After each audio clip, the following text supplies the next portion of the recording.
Seats and fences are springing up outside the palace. Horses are being groomed.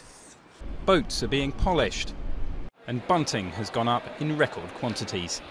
London's busy preparing for the largest royal spectacle since, well, the last one.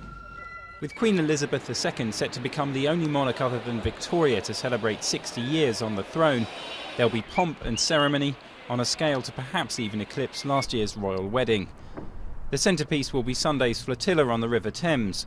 Rather than the handful of boats seen rehearsing here last Sunday, up to 1,000 vessels from around the world, headed by the Queen's royal barge, will sail past the Houses of Parliament and on to Tower Bridge. Thousands of people are expected to line the route.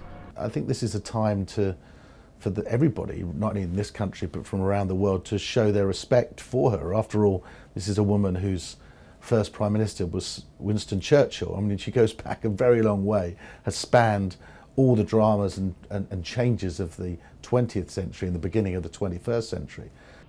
The next day is slightly more sombre in tone, with the Thanksgiving service at St Paul's Cathedral, followed by a horse-drawn procession through central London. Though the British capital is used to hosting large public events, the Jubilee weekend is still a major challenge, and the police are taking no chances with security. We've got over 6,000 officers deployed at different times at the peak periods.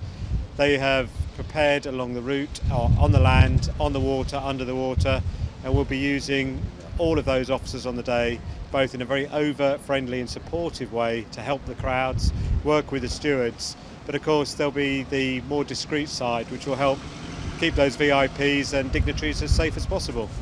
With Britain's economy still in the doldrums, the government will hope the Jubilee festivities can provide some much-needed feel-good factor. They're also a useful logistical dry run ahead of an even bigger jamboree later this summer. In 8 weeks' time, the Diamond Jubilee will make way for the gold, silver and bronze of the Olympics.